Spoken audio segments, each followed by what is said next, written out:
Assalamualaikum warahmatullahi wabarakatuh.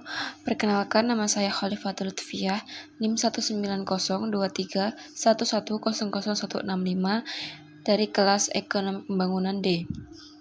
Di sini saya akan menjelaskan sedikit tentang masalah-masalah di negara berkembang. Masalah yang dihadapi negara-negara berkembang adalah masalah keterbelakangan atau underdevelopment. Dalam teori modernisasi dengan pendekatan psikologis, menekankan bahwa pembangunan ekonomi tidak terjadi pada negara-negara berkembang karena orang-orang di negara-negara tersebut belum memiliki mentalitas yang cocok untuk pembangunan. Salah seorang pelopor dari teori ini, David McClelland, mengungkapkan bahwa orang-orang di negara-negara berkembang tidak memiliki apa yang disebutnya sebagai NH atau Need for Achievement atau dorongan untuk berhasil. Pelopor lain dari teori ini, Everett Hitchens, mengatakan bahwa orang-orang di negara berkembang kurang kreatif, kurang punya kemauan untuk mengambil inisiatif.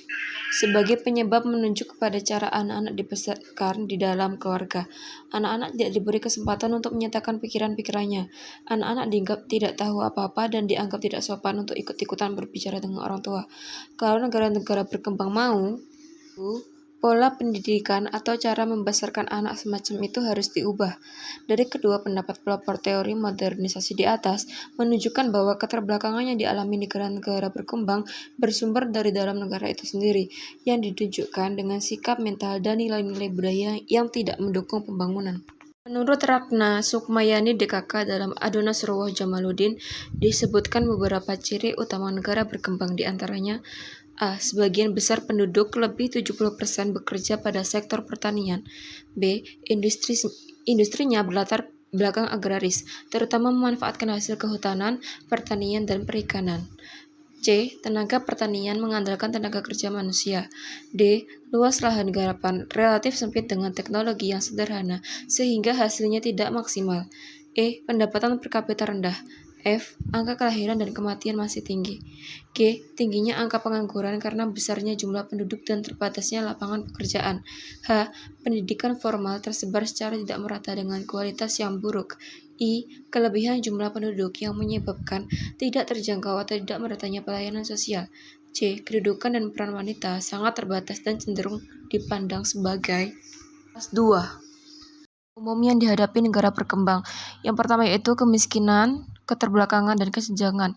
Kemiskinan sendiri menurut Surjono Sukanto adalah diartikan sebagai suatu keadaan di mana seseorang tidak sanggup memelihara dirinya sendiri sesuai dengan taraf kehidupan kelompok dan juga tidak mampu memanfaatkan tenaga mental maupun fisiknya dalam kelompok tersebut. Kemudian keterbelakangan. Karena adanya kesulitan mendefinisikan tentang keterbelakangan, maka Simon Kuznets dan dalam ML Jingan mengusulkan 3 definisi tentang keterbelakangan. Pertama, istilah itu dapat berarti kegagalan memanfaatkan secara penuh potensi produktif dengan menggunakan tingkat pengetahuan teknologi yang ada atau suatu kegagalan yang bersumber pada perlawanan lembaga-lembaga sosial. Kedua, ia dengan dapat berarti keterbelakangan dalam kinerja atau performance ekonomi dibandingkan dengan beberapa negara ekonomi terkemuka pada masanya. Ketiga, ia dapat berarti kemiskinan ekonomi, dalam arti kegagalan untuk menyediakan biaya hidup yang memadai dan harta benda yang memuaskan sebagian terbesar penduduk. Kesenjangan menurut Max Weber yaitu salah satu tindakan sosial akan menilai ketimpangan sosial sebagai hasil dari perbedaan kepentingan masing-masing individu yang diekspresikan dalam sistem perilaku dan tindakan. Gambaran berdasarkan data BPS tahun 2015 bahwa pada bulan September 2015 jumlah penduduk miskin atau penduduk dengan pengeluaran per kapita per bulan di bawah garis kemiskinan di Indonesia mencapai 28,59 juta orang atau 11,13%, berkurang sebesar 0,08 juta orang dibandingkan dengan kondisi Maret 2015 sebesar 28,59 juta orang atau 11,22%. Angka kemiskinannya cukup tinggi di Indonesia, kan masih rendahnya tingkat kesejahteraan sebagian besar masyarakat. Oleh karena masih tingginya kemiskinan di Indonesia, sehingga perlu kepekaan dan pemikiran untuk mengatasinya, karena merupakan masalah dalam pembangunan.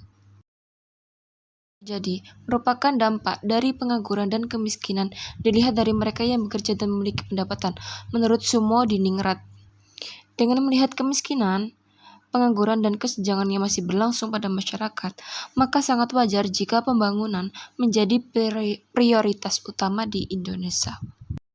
Untuk memulai memperbaiki kehidupan masyarakat di negara berkembang yang mengalami keterbelakangan, maka mulailah diadopsi kata pembangunan.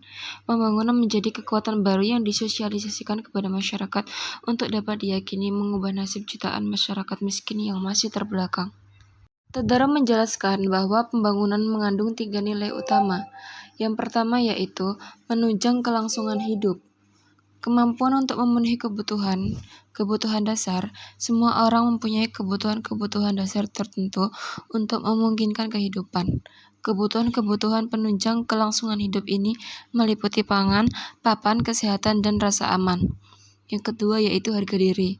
Kemampuan untuk menjadi seorang manusia, suatu pribadi. Komponen universal kedua dari suatu kehidupan yang baik ialah harga diri, perasaan layak dan menghormati diri sendiri, tidak menjadi alat orang-orang lain demi tujuan orang lain itu semata-mata.